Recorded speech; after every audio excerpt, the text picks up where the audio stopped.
So okay mga kailyan, welcome back to my Mountain Channel.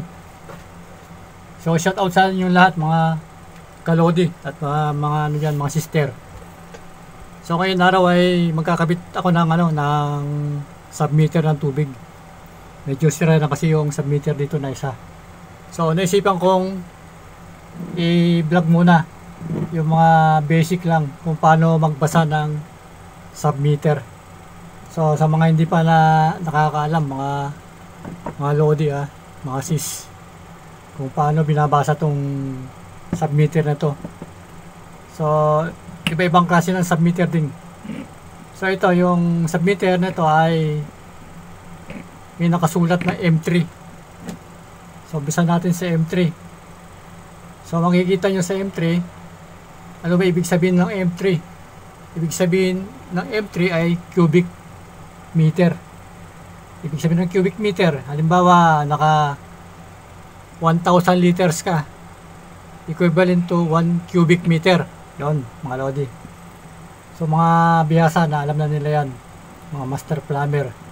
So ito naman tayo sa taas, yung tinatawag na odometer. So dito sa mga nakalagay dyan mga 00, yan natin rini-reading yung konsumo natin yung consumption na natin sa loob ng isang buwan. Halimbawa sa isang buwan, kukunin mo yung current, tapos kukunin mo ulit yung previous na naka-indicator dito na yung lumabas dito. So ito naman pula, ito naman yung liters, ito cubic meters tong na to, yung apat na digit na yan. Ito naman pula, ito yung liters. Doon ka magbabase sa liters kung ilang liters na yan. Halimbawa 200 liters o 2 liters yan, halimbawa ganyan. So dito naman tayo sa may gear, parang may gear mga lodi. Ito yung tinatawag na leak test. So pag kumandar yan, ibig sabihin may dumadaloy na current ng tubig dito papunta sa bahay mo. Yan, iikot yan mga lodi. Pag nakasam mo, iikot din na malakas yan. So dito mo rin matetest kung may leak din yung yung metro, yung tubo sa mga bahay-bahay ninyo.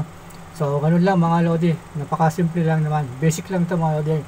So dito naman tayo sa tatlong clock, yung dials nya. So bawat clock niyan may pointers yan. At meron din siyang numero, magmula sa 0 hanggang sa 9. So dito tayo magbabase.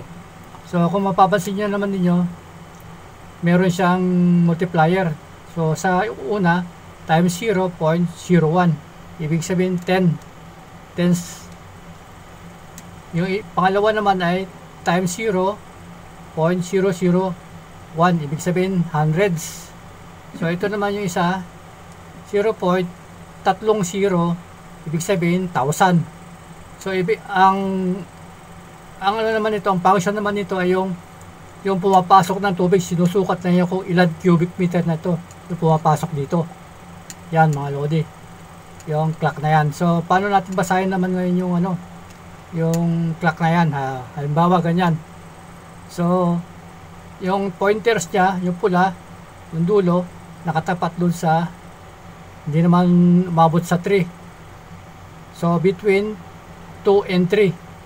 So ang kinukuha nila dyan na reading, kung alin yung mas malapit na numero, yun ang ilista natin, kukunin natin. Halimbawa hindi pa umaabot sa 3, kukunin mo yung 2, ibig sabihin susulat mo yung 2. Yan, 2 sa una, tapos may multiplier sa.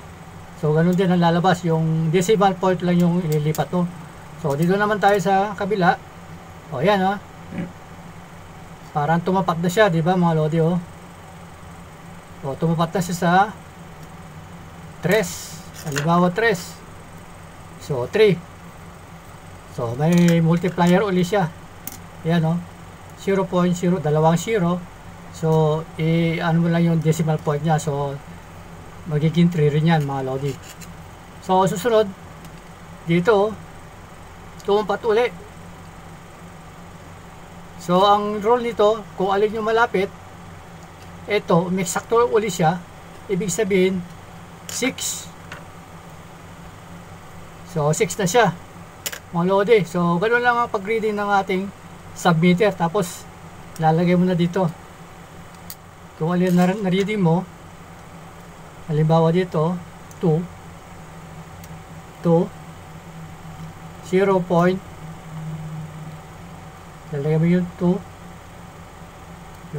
yung decimal point, tapos lalagay mo ulit yung 2, lalagay mo yung 3 at 6. So, ganoon lang mga lodi ang pagbasa ng ating metro. So, sana nakapagdulot ako ng konting kaalaman. So, may mga video ko na kung paano mag-compute naman na yung previous video ko mga lodi. So, panoorin nyo na lang. So, maraming salamat at uli po, God bless sa atin lahat. Bye-bye!